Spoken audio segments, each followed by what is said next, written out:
అసలు ఏంటి పవిత్ర గౌడ్ విషయం ఏంటి? దర్శన్ ఎందుకు ఇలా చేశారు ఏంటి అసలు? అతనితో పాటు ఎవరు హీరోయిన్ గా చేస్తే ఆ హీరోయిన్ తోటి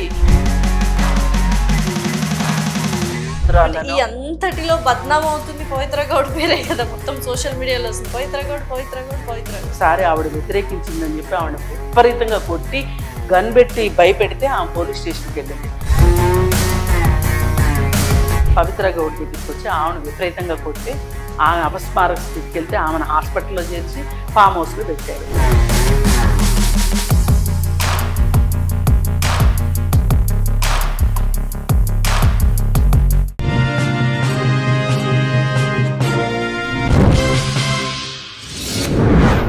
హాయ్ హలో నమస్తే, welcome to our channel. So ప్రస్తుతం మనతో పాటు స్టూడియోలో ఉన్నారు పొలిటికల్ అనలిస్ట్ అండ్ అలాగే సోషల్ యాక్టివిస్ట్ కృష్ణకుమార్ గారు. నమస్కారం కృష్ణకుమార్.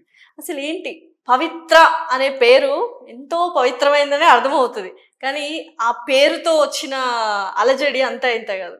ఎందుకంటే ఒక పవిత్ర లోకేష్ ఎంత ట్రెండ్ అయిందో తెలుసు. ఇప్పుడు మళ్ళీ పవిత్ర జయరాం, ఆవిడ చనిపోయి కూడా చాలా నోళ్ళలో చాలా రోజులు నానింది, ఇప్పటికీ నానుతూనే ఉంది. ఇప్పుడు పవిత్ర గౌడ్, అసలు ఏం జరుగుతుంది? అసలు పవిత్ర గౌడ్ గురించి మాట్లాడుకునే ముందు అసలు ఈ పేరుకి ఏమన్నా ఉందా? ఇప్పుడు మీరు సోషల్ యాక్టివిస్ట్ కాబట్టి మీరు చెప్పరు, అదే అక్కడ ఆ ప్లేస్లో న్యూమరాలజిస్ట్ కానీ లేకపోతే జ్యోతిష్ శాస్త్రవేత్త కానీ ఉంటే ఇంకా దాని గురించి ఎనలేని మాటలు మాట్లాడతారు. జస్ట్ నేను ఊరికే లింక్ వేస్తున్నాను. అసలు ఏంటి పవిత్ర గౌడ్ విషయం ఏంటి? దర్శన్ ఎందుకు ఇలా చేశారు ఏంటి అసలు? యాదృచ్ఛికంగా కొన్నిసార్లు ప్రాబబిలిటీ థియరీ ప్రకారం జరుగుతూ ఉంటాయి. ఇప్పుడు పవిత్ర లోకేష్, పవిత్ర జయరాము, పవిత్ర గౌడ, ముగ్గురు పేరు పవిత్రే. ముగ్గురు కన్నడ వాళ్ళే, ముగ్గురు పెళ్ళైన వాళ్ళే. ముగ్గురులో ఆమె విడాకులు తీసుకుంది పవిత్ర గౌడ, ఈ పై ఇద్దరు విడాకులు తీసుకోవాలా. విడాకులు తీసుకోకుండానే వాళ్ళు మళ్ళీ ఇంకొక సంబంధంలోకి వెళ్ళిపోయారు.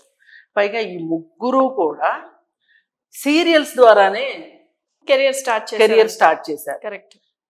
మరి ఇలా ఎన్ని ఉపమానాలు ఉన్నాయి వీళ్ళ ముగ్గురు మధ్యలో. దారుణమైన కోఇన్సిడెన్స్. ఈ మధ్య కాలంలో ఇలాంటి కోఇన్సిడెన్స్ అయితే నేనైతే చూడలేదు. సార్ దీనికైతే జాతకాలు గడిపుట్టు నేనైతే అనను, కానీ అనుకోకుండా అలా కలిసాయి. అయితే అంటే వేరే పేర్లు ఉన్న వాళ్ళు ఇలాంటి చేయరా, వేరే పేర్లు ఉన్న వాళ్ళకి ఇలాంటి కష్టాలు రావా అంటే ఉన్నాయి కూడా. కోఇన్సిడెన్స్ కుదిరింది. అందుకని మనం మాట్లాడుకుంటున్నాం. కానీ ఏదో ఒక మాటగా ఏదేమైనా ఈ పవిత్ర గౌడ ఆవిడ గురించి మాట్లాడుకునే దానికన్నా ఇప్పుడు చాలా మంది ఏంటంటే తెలుసో తెలియకో ఏం చేస్తున్నారు అంటే ఆడవాళ్ళ పేర్లే మాట్లాడుతున్నారు, ఆడవాళ్ళు చేసిన దాని గురించే మాట్లాడుతున్నారు. కానీ ఈ ఆడవాళ్ళు ఇలా చెయ్యడానికి మగవాళ్ళు కారణం అని నేను అనను, కానీ పరస్పర కారణాలు, పరస్పరం సహకారం లేదే ఈ పని జరగదు. కానీ బయటకు వచ్చేసరికి ఆడవాళ్ళ మీదే వస్తుంది, నిజంగానే వస్తుంది. ఇప్పుడు మొదటిసారిగా నేను పవిత్ర, లోకేష్, నరేష్ విషయం అప్పుడు నరేష్ భార్య లీగల్లీ వెటెడ్ వైఫ్ ఆమె పైన చెప్పెత్తింది. నేను మహిళను అయ్యుండి, మహిళా హక్కుల కోసం పోరాడేదాన్ని అయ్యుండి కూడా నేను దాన్ని ఒప్పుకోలే. ఎందుకంటే నరేష్ నేను చొక్కా పట్టుకోవాలి, నువ్వు నా భర్తవి, నా ద్వారా ఒక బిడ్డని కన్నావు, నువ్వు ఈ ప్రపంచానికి నీ కొడుకు వచ్చాడు ఈ ప్రపంచంలోకి మన ఇద్దరి వల్ల. అలాంటిది నువ్వు వెళ్ళి ఇంకొక మహిళతో సంబంధం పెట్టుకోవడం ఏంటి? నాతో సరి సమానమైన స్థాయి ఆవిడది, స్థాయిని కల్పించాలని ఇంకా చూడడం ఏంటి, ఇంతకంటే ఎక్కువ చెయ్యాలని చూడడం ఏంటి అని నువ్వు మాట్లాడవలసింది నీ భర్తని, పవిత్ర లోకేష్ను కాదు. నేను ఎట్టి పరిస్థితుల్లోనూ ఇట్లాంటి విషయాన్ని నేను సమర్థించను అని చెప్పాను. అదేదో సామెత, మన బంగారమే మంచిది పక్కోళ్ళని అంటుంది నేను. కానీ అలాగే పవిత్ర జయరాం విషయం కూడా ఇప్పుడు ఆమె ఏమంటుంది, చంద్రకాంత్ వైఫ్ శిల్ప, నా కన్నయ్య మంచోడే, నా కన్నయ్య 30% తప్పు ఉంటే ఆమెది 70% తప్పు అని చెప్తుంది ఆవిడ. నీ కన్నయ్య మంచోడైతే ఎందుకు వెళ్తాడమ్మా ఆవిడ దగ్గరికి? ఆవిడ పిలిపించుకుంది, ఆవిడ బ్లాక్మెయిల్ చేసింది. బ్లాక్మెయిల్ నుంచి బయటికి రావడం కష్టమా? చాలా ఈజీ. మరి ఎందుకు రాలా? అందులోనే అబ్బాయి ఇప్పుడు వీళ్ళ విషయంకి వచ్చేసరికి కూడా ఈ దర్శను ఒక భార్య ఉండగా ఇంకొక పవిత్ర గౌడ తోటి ఉంటూ ఈ విషయాన్ని ఎవరో ఒక అభిమాని సోషల్ మీడియాలో ఆవిడ్ని బూతులు తిడుతున్నాడని చెప్పి మా అభిమాన నటుడు నీ వల్లనే నవ్వులు పాలవుతున్నాడు, మా వదిన కాపురం పోతుంది నీ వల్లనే అని చెప్పి, మా అన్నకు చెడ్డ పేరు వస్తుంది అని చెప్పి, నా అభిమాన హీరో నష్టపోతున్నాడు నీ వల్ల అని చెప్పి ఆవిడ్ని టార్గెట్ చేశాడు. ఇది కూడా తప్పు, 100% తప్పు. తప్పు. ఆ అభిమాన నటుడు ఏం చేస్తున్నాడు? అభిమాన నటుడు ఏం చేస్తున్నాడు? అభిమాన నటుడికి తెలీదా? నా కోసం ఒక మహిళ ఎదురు చూసి ఇంట్లో వాళ్ళని ఒప్పించి నన్ను పెళ్లి చేసుకుంది. ఒక బాబు పుట్టాడు, ఒక బాధ్యతలో ఉన్నాను నేను. ఆ అమ్మాయి నా కోసం ఇంత చేసింది, తల్లిదండ్రులతో పోరాటం చేసినా మరి నన్ను పెళ్లి చేసుకుంది అనే సంగతి నీకు తెలీదా? నువ్వు ఎట్లా ఇంకొక మహిళ పట్ల ఆకర్షితుడు? అసలు ఈ మహిళే కాదు, అతనితో పాటు ఎవరు హీరోయిన్ గా చేస్తే ఆ హీరోయిన్ తోటి ప్రేమాయణం వెలక పెట్టడం అతనికి అలవాటంట. ఆఖరికి ఇప్పుడు కుమారస్వామి ఉన్నాడు కదా, ఇప్పుడు కేంద్ర మంత్రి అయ్యాడు. కుమారస్వామి రెండో పెళ్లి చేసుకున్న ఆవిడతోటి కూడా ఇతనికి ఎఫ్ఐఆర్ ఉందని చెప్పి అని చెప్తున్నారు. అంటే ఇతని లక్షణమే అది. అంటే అతనికి తప్పుకి ఒప్పుకి మధ్యలో ఉన్న తేడా ఏదైతే ఉంటుందో ఆ గీతలు ఉంటాయి చూసారా, గీతలు లేవు అతను. నా లైఫ్ ఇది, నా లైఫ్ అంతే, చలవిడిగా బతకాలి. నేను ఇప్పుడు ఇలా అనుకున్నాను, నాకు ఇప్పుడు ఇది కావాలనిపించింది, ఇప్పుడు ఇది నేను చేయదలుచుకున్నాను, నేను చేస్తాను అంటే ఇలాంటి వ్యవహారాలు చేసే వాళ్ళందరి మనస్తత్వం దాదాపుగా ఇలాగే ఉంటది. కొంతమంది చెయ్యొచ్చు కానీ సమాజానికి తెలియకుండా చేద్దాం అనుకునే వాళ్ళు కొంతమంది ఉంటారు. నేను చెప్తాను, నేను మాంసం తింటాను, బొంకులు మెళ్ళలో తీసుకుంటాను, మీకేంటి అభ్యంతరం అనేవాళ్ళు ఉన్నారు. ఇలా రకరకాల వ్యక్తులు ఉన్నారు. ఏది ఏమైనప్పటికీనండి వీళ్ళు సెలబ్రిటీస్ అవ్వటంతో ఈ విషయాలు ఎక్కువగా వస్తున్నాయి. సమాజంలో కూడా మామూలుగా కూడా ఇట్లాంటి వ్యవహారాలు చేస్తున్న వాళ్ళు చాలా మంది. అంత ఇంట్రెస్ట్ ఉండదు వాళ్ళు, నార్మల్ పీపుల్ కాబట్టి. పబ్లిక్ ఫిగర్స్ అయ్యేసరికి మనకి ఇంట్రెస్ట్, మనకి అసలు సమాజానికి కూడా ఈ సోషల్ మీడియా ఎక్కువైంది కాబట్టి అందరికీ తెలుస్తుంది కాబట్టి మనం ఆహా ఓహో అనుకుంటున్నాం. కానీ ఈ ఈ వివాహ బంధాలు ఎందుకు విచ్ఛిన్నం అవుతున్నాయి, ఎందుకు వివాహ బంధానికి బేటలు వారుతున్నాయి అనేది చూసుకుంటే గనక మారుతున్న పరిస్థితులు, ఆర్థిక కారణాలు, కొంత మానసిక కారణాలు ఇవన్నీ కలిపి ఇలా జరుగుతున్నాయి. మరి దీన్ని రిపేర్ చేసుకోవాలి. ఎందుకంటే ప్రతి మనిషికి కుటుంబమే బలం, కొన్ని చోట్ల అదే బలహీనత కూడా అవుతుంది. కానీ బలహీనత కన్నా బలమే ఎక్కువ. కుటుంబాల వల్ల లాభాలే ఎక్కువ ఉంటాయి కానీ నష్టాల కంటే కూడా లాభాలే ఎక్కువ ఉంటాయి.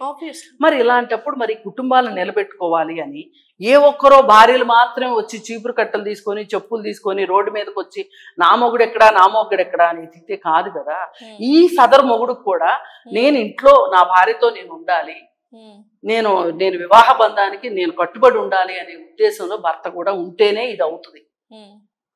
మరి ఇలా ఉండలేకపోవటానికి ఏంటి అనేది మనం చూసుకొని అసలు వీళ్ళకి ఏంటి కంపాటబిలిటీ లేదా, లేదంటే ఏవైనా కంపాటబిలిటీ లేదే ఒక కారణం.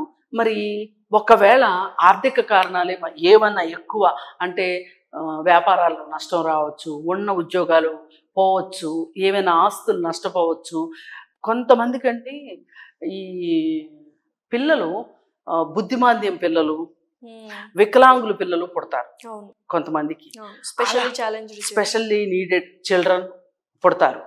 అయితే ఈ స్పెషల్లీ నీడెడ్ చిల్డ్రన్ ఉన్న పేరెంట్స్లో తల్లి కానీ తండ్రి కానీ వేరే బంధంలోకి వెళ్ళే అవకాశం చాలా చోట్ల కనిపిస్తుంది. ఏంటి రీజన్ ఏంటి అంటే వాళ్ళు ఇక్కడ ఏదో ఒక ఒత్తిడిలోకి వెళ్ళిపోవటం, ఇక్కడ ఏదో కోల్పోయాము అనే ఒక బాధలో ఇంకెక్కడో ఉపశమనం పొందాలి, ఉపశాంతిని పొందాలి అని వాళ్ళలా చేయటానికి అదొక కారణంగా కనిపిస్తుంది. ఏది ఏమైనా చాలా కారణాలు ఉన్నాయి. కొన్ని మనం కొని తెచ్చుకునే ఉంటాయి, కొన్నేమో మనము ఇలాంటి అనుకోకుండా వచ్చేవి ఉంటాయి. అసలు ఈ ఘటన అయితే మట్టుకు, ఈ పవిత్ర గౌడ ఘటన అయితే మట్టుకు భార్య చాలా ఇష్టపడి ఇతని జీవితంలోకి వచ్చింది. ఆమె వైపు నుంచి ఏ విధమైన ఇబ్బందులు లేవు అతనికి. ఇతను ప్రతి సినిమాలో వచ్చే హీరోయిన్ తోటి ప్రేమాయణంలో పట్టడంతో ఒకసారి ఆవిడ వ్యతిరేకించిందని చెప్పి ఆవిడ విపరీతంగా కొట్టి గన్ పెట్టి భయపెడితే ఆమె పోలీస్ స్టేషన్కి వెళ్ళింది. వెళ్తే ఆ కేసు ఒకటి డొమెస్టిక్ వైలెన్స్ కేసు ఉన్నది అతని మీద, దర్శన్ మీద. అలాగే పవిత్ర గౌడ్కి తెలియదు ఎందుకు నమ్మిందంటే ఎవరి కాళ్ళకి ఏమని ఉంటుందంటే నేను అందగత్తినను లేకపోతే నేను సముద్రాలను. అంతటిలో బద్నాం అవుతుంది పవిత్ర గౌడ్ పేరే కదా, మొత్తం సోషల్ మీడియాలో వస్తుంది పవిత్ర గౌడ్ ఆమె పేరే వస్తుంది. అయితే మరి ఇంకెవరినో ఒకసారి కొట్టాడని చెప్పి అతను కూడా కేసు పెడితే out of the court settle చేసుకున్నారని. అంటే యాతావాత చెప్పొచ్చేది ఏంటంటే అతని మనస్తత్వమే సరిగ్గా లేదు. అతని మనస్తత్వమే ఒక విపరీత మనస్తత్వం, ఒక ఉద్రేకపూరిత మనస్తత్వం. తానేం చేస్తున్నానో తనకే తెలియనంత ఉద్రేకపరుడు, ఆవేశపరుడు. కాబట్టే నేను ఈ పని చేయటం వల్ల నేనేమి ఇబ్బందులు ఎదుర్కొంటాను అనేది ఆలోచించకుండా చేస్తున్నాడు కాబట్టి ఇవన్నీ జరిగినాయి. మరి చివరికి పవిత్ర గౌడ దగ్గరికి వచ్చి సెటిల్ అయ్యాడు. సెటిల్ అయితే సోషల్ మీడియాలో చాలా ట్రోల్ అవుతున్నాడు అతను. ఎవరు? దర్శన్. ఇది చూసి అతని అభిమాని అంట, బాగా అభిమానం చాలా ఎక్కువైపోయి అభిమానం వెర్రితలలేసేసి ఈవిడికి మెసేజ్లు పెడుతున్నాడు. ఈవిడికి మెసేజ్లు పెడుతూ ఉంటే ఈవిడేం చేసింది, దర్శన్కి చెప్పింది, చూసావా నన్ను ఎంత ఇది చేస్తున్నారో, బదనాం చేసేస్తున్నాడు వాడు ఎవడో, వాడి సంగతి చూడు అని చెప్పి మొసలి కన్నీరు కార్చింది. కార్చేసరికి అతను అభిమాన సంఘాల వాడిని పిలిచి పలానా చిత్రదుర్గంలో పలానా వాడు ఉన్నాడంట, కుమారస్వామి అనేవాడు, వాడిని పట్టరండి అని చెప్పి తెప్పించి అతన్ని చంపారు. అతను అప్పుడు నాకు పెళ్ళయింది, నా భార్య గర్భిణి, నిండు గర్భిణి, నన్ను చంపకండి అని బతిమలాడితే కూడా అతను దర్శన్ ఏమాత్రం అవకాశం ఇవ్వకుండా అతన్ని చంపేశాడు. చంపేసి తర్వాత అతన్ని డ్రైనేజ్లో పడేయటము, సరే పోలీసులు కూపీ లాగటము, దర్శనే ఇదంతా చేశాడు అనేది అర్థం చేసుకోవటము. ఈలోపు దర్శన్ ఏం చేశాడు, చూసావా నీ వల్ల ఇంత పెంట జరిగింది అని చెప్పి పవిత్ర గౌడ్ దగ్గరికి వచ్చి ఆమెను విపరీతంగా కొడితే ఆమె అపస్మారక స్థితికి వెళ్తే ఆమెను హాస్పిటల్లో చేర్చి మళ్ళీ ఆవిడని తీసుకొని వచ్చి ఫామ్ హౌస్లో చేర్పించి ఫామ్ హౌస్లో పెట్టాడు. మొత్తానికి ఎట్లయితే పోలీసులు పట్టుకున్నారు, అరెస్ట్ చేశారు, రిమాండ్ తరలించారు. 14 రోజులు రిమాండ్. అతని మీద ఇప్పుడు 2 కేసులు. ఏంటి అంటే, ఒకటి భార్య ఉండగా విడాకులు ఇవ్వకుండా 2వ పెళ్లి చేసుకున్నందుకు ఒకటి, రెండోది ఈ హత్య చేసినందుకు. ఈ 2 నేరాలకి దగ్గర 7 + 7 14 ఏళ్ల జైలు శిక్ష పడుతుంది అతనికి. అతని పరిస్థితి అది. దర్శన భార్య కూడా ఇతను మారడిహ అని చెప్పి ఆమె పుట్టింట్లో ఉండటం మొదలెడితే ఈవిడ ఇతను నేను పెళ్లి చేసుకున్నాను అని చెప్పి ఫోటోలు అప్లోడ్ చేయటం మొదలెట్టింది సోషల్ మీడియాలో, పవిత్ర గౌడ్. అందుకే చాలా మంది టార్గెట్ చేశారు ఆ అమ్మాయిని. ఈ అమ్మాయిని దర్శన్ని ఈ అమ్మాయిని కలిపి టార్గెట్ చేశారని కుమారస్వామికి కోపం వచ్చింది. అందుకని ఏంటంటే మీ అభిమానానికి కూడా హద్దులు ఉండాలి. నిజమే. నువ్వు దర్శన్ని ఎంత ప్రేమిస్తావు, నీ జీవితం పోయేంతగా ప్రేమిస్తావా?